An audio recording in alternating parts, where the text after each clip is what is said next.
Hi, and welcome back. Today I wanted to do something different. I created something called an entrepreneurship periodic table where I used alphabets A to Z to map to each of the aspects which we require while building winning products. So, stay through the session. The link to the slides, what I'm going to use, are below. You can download them and use it for yourself. And if it comes in handy, please do give me a like and a subscribe. It'll be very, very helpful for me to motivate myself and also create more meaningful stuff which can impact your learning and your journey in building winning products. Without ado, let's jump into the whole topic today and let's see what I created makes sense to you or not. The ABCs of creating winning products. As I said, I used all the alphabets from A to Z to create parameters for building an amazing product. Let's look at what went into all these alphabets. The first is audience understanding. I use the word audience instead of the customer for two reasons. One, it can be a physical product, it can be a tangible product, it can be a movie, it can be audio, anything, a product which can goes into the definition of a product. So we need to know who our target audience are, what are they looking for, and how much are they willing to spend, and how much are they going to stick to us because we solved their problem and made their life easier. So these are all aspects go into understanding our audience or the target customers. The second is the business model. As we all know, the business model becomes very important as we start building our organization or trying to get into the production mode. However, from the day one of ideation, if we can look at what goes into the business model and if we can consider those parameters throughout, it will make our life more easier as we go forward. Customer feedback is C, and what we need to do is incorporate a feedback mechanism from our customers to ensure that goes into our innovation process for the product and helps you build a more solidified product throughout. Especially when you're in the beta mode, having a customer feedback mechanism becomes very, very important so that it makes more practical and meaningful sense when your actual product comes out. D is for data-driven decisions. So any product what you're building, it can be music, movie, tech product, a physical product, anything, there is a background to all the decisions what we take, and we make our decisions based on the data. Now, considering what kind of product you're going to build, look at what is the available data around you and on the internet as usual to understand how customers or clients are reacting to your kind of products.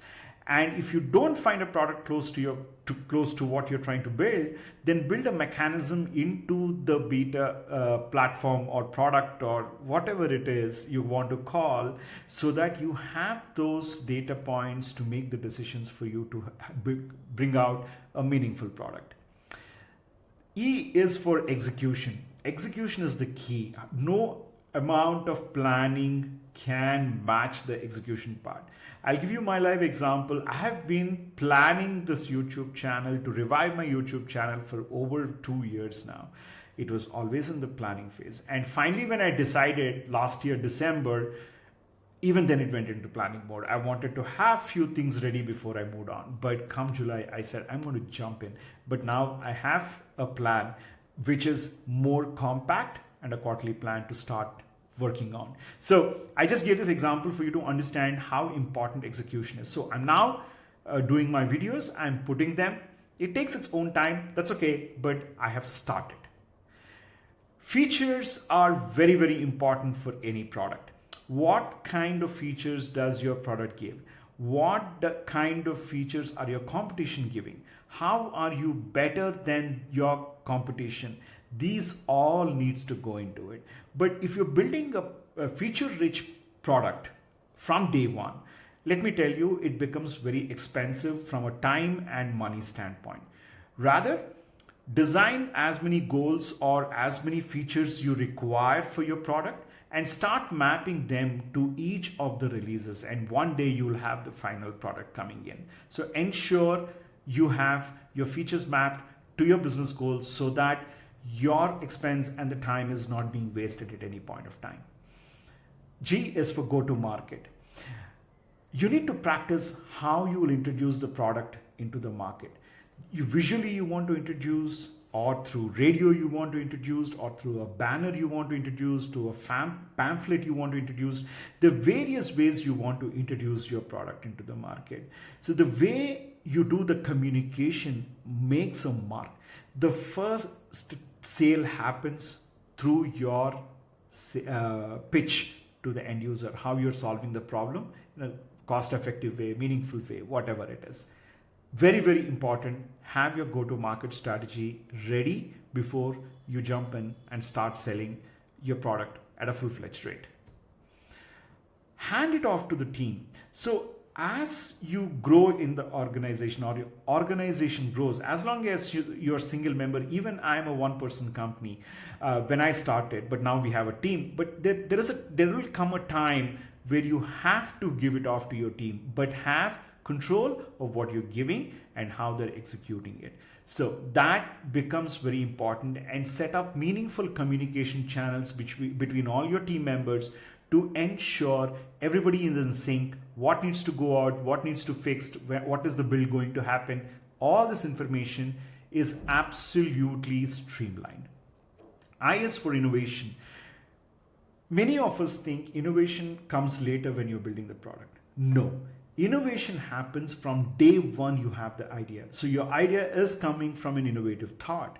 And now when you're starting to build your product, you need to incorporate innovation models into the product, so that as your team grows, as your product goes, it also gives you the perspective of how people are perceiving it and how quickly can you make changes if there is a feedback on certain feature or certain aspect or something.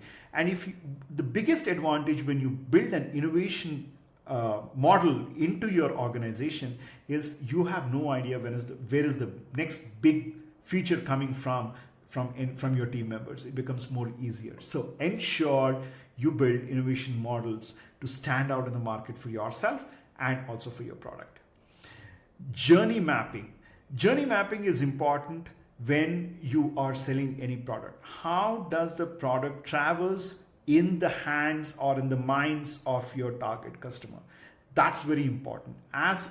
Imagine it as much as you can, map it as much as you can, so that you can address or make things easier for your customer when you deliver the product to them.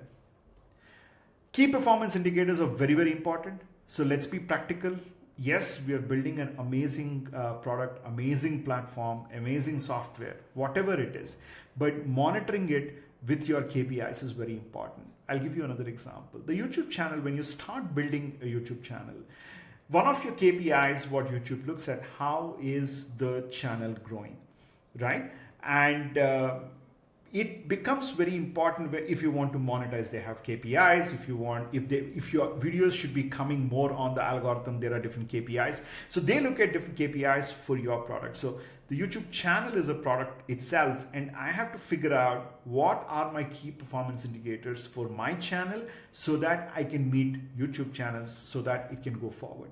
So tracking the KPIs is very, very important for any kind of a product. So identify what are the metrics you want to monitor and keep monitoring them consistently, if you ask me, on a daily basis. Adopt to lean methodology as much as you can. That's the best way to build any product. Why I call it the best way is because it allows you to transform or translate anything in your hands easily.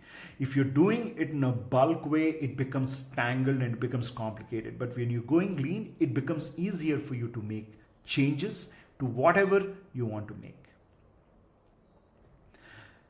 The minimum viable product is M. So when you build a minimum viable product, test your product with minimal resources around. Share it with your friends, share it with your family, colleagues, anybody around, to see what their reactions are. And based on these reactions, whatever changes you want to make to your product, and then start going, enhancing the circle of your MVP testers. So it gives you more confidence and gives you more strength for your product, because you're fixing up the small things and also tying up the loose ends before it goes into your most important customers' hands. Networking is the most powerful way you can sell any product. Believe me, it works. Even though it might not sound meaningful, if when we start selling our ideas to people around us, that becomes more easier. Things are in your control. You're not spending a lot of money on social media or print ads or TV ads or anything, but rather you're building a customer base within your 1, 2, 3 circle of influencers, what they call. And once you start getting the revenue, then you plan your product advertisement strategy in a different way, the way you want, and things like that. So start with your 1, 2, 3 circles. You will have amazing results. O is for the onboarding experience. This is one thing for me personally. I don't understand why many people don't consider it as very important. When a customer is purchasing your product, it can be software, it can be hardware, it can be a hard product, whatever, anything it can be. When they open it or when they get their hands on it, the experience should be wow. And the moment the experience is wow, trust me, even if there are any pitfalls, customers don't react immediately. The onboarding experience is always beautiful. As the saying goes, first impressions are long lasting. The product market fit, the P, this fits into the whole aspect of your MVP and understanding your audience. So when you understand your audience, you bring your MVP into the market, then you start seeing what are the pitfalls, what is not connecting with your customer, what is connecting with your customer, and start making changes. And that's how you do the product market fitment test for your product before you go on for a big bang launch. Ensure there is 100% quality in what you deliver. Experience, the onboarding experience and quality assurance are two tiebreakers for any platform what you want to create. It can be a hard product, it can be a software, it can be anything, it can be music, it can be a movie. Don't give a chance for people to comment on some breakage or some disconnection between two aspects. The more you test, the more quality you can assure to your customer. Building a roadmap is very, very important. The product roadmap, the technology roadmap, the technical roadmap, in all the roadmaps, your marketing roadmap, your financial roadmap, for any aspect of the business, having the roadmap is very, very important, which becomes the DNA of your product itself. So when the DNA works correct, when your roadmaps are in tandem, that's when you can make a huge impact on the outcome of the product. Scalability is very important. You might be selling for 1-2 people today, but you need to keep in mind how you're going to scale, because if you have started something on as a product to sell, let it be a movie, let it be a water bottle, let it be a software, whatever it is you're building, you want it to definitely grow. You don't want it to stop at any point of time. So when you're building itself, look at how you're building it and what do you require to do when you have to scale the product to great lengths. And at times, hockey stick growth, we call it, it happens very quickly and you need to be able to handle.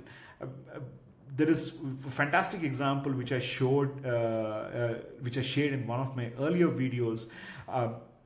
There was an app which was built to allow people to book a table in the local bar during the weekends.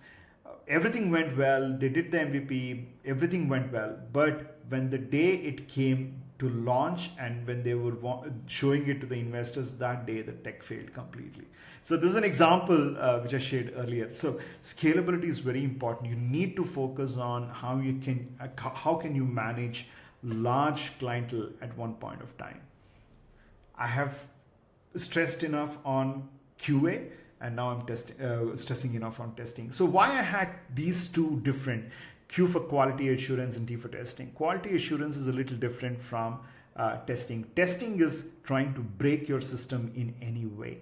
When you break the system, you keep fixing the defects and keep going forward. But in quality assurance, you ensure that all these aspects are taken care, that whatever has been tested and broken has been stitched properly together and gone forward. So there is definitely not only a spelling or a word differentiation, but there is a difference between testing and quality assurance. U is for user experience. Again, I'm talking about the experience what you give to the user is one. User experience is definitely different. Whatever product you build, you should focus enough on the user experience. Probably there is a defect in the back end which is messing up something. That's okay, but ensure that you have a beautiful design to your product so that people enjoy, they relate to the product, and then make it theirs. That makes all the difference. Value proposition, this is something what I always stress upon. What is the value I'm creating to the end user for the money they're spending, for the time they're spending using my product? What is the value I'm creating? I'm solving a particular problem. Is the problem being solved in the way the consumer wants? For example, Swiggy, the local hypermarket place, is all simple aspect of getting me groceries in 10 minutes, or sending a document from one house to other, or one place to other, or getting my food delivered to my footsteps in 15 minutes or 20 minutes. So what's the value? That's saving me time. So like this, you have to come out with the value proposition, what you are offering for your clientele. Workflow optimizations are over the period of time when your product starts getting the fitment into the market. You need to ensure that your internal workflows are very, very efficient, which is your operational workflows are very, very efficient, so that at any point of time, there is no breakage in sending out the product to your end customer. So internal collaborations, internal workflow optimizations become very, very important for you as you grow the organization. What's the X factor? What is the one thing which differentiates you from any other product in the market or to your nearest competitor? If you can identify this, and if you can communicate this to your customer, trust me, you have a hit product in your hand. Yield management. You worked so hard for everything till now. You've put your blood, sweat, money, time, everything into building your product. Now, you need to manage the resources effectively, whatever the input, whatever the output is. The expenses, the income, the production line, everything you need to manage efficiently. The classic example is Toyota, where Rolls-Royce makes one car in 6 months, Toyota manufactures in 20 minutes, right? Efficiency. Okay, I compared apples and oranges, but I just want to make a point. So efficiency is very important for you as you grow and manage your organization. Last but not the least, never lose your passion. Remember why you are here, why you took time to listen to my video today, why are you searching on YouTube and Google, how do I do my startup? What are the things what I need to take care of? So please never let your passion fade away.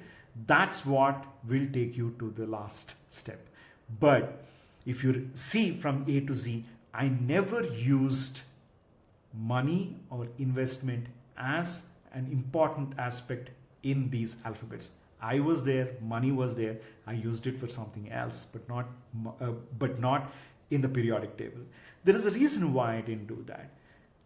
Yes, money is very, very important. I am not denying the fact, but trust me, if you have the passion and zeal, you believe in the product, you do the right things, you lay the foundations correctly, trust me, money will start flowing in. Everybody goes through that. It's an open story. It's an open secret. Everybody tells you. Don't go beyond investments or anything, whatever is within the vicinity. I did a video on how to start up with no money. If you want, listen to that. So you can use your time to build your product, right? And then once you start selling, you start making money, and then you do the smart things to take things forward. So that's the reason I didn't have investment or money in the periodic table. Now, as I mentioned, here is the periodic table for you. So I just made this as an alphabetical map with each one. You can take a printout, put it up on your wall if you want to keep looking at it every day. But this becomes the key for building winning products. Trust me on this. So good luck, all the very best. And before you go, if you can, please do subscribe, and don't forget to download the slide deck from the link below. Thank you.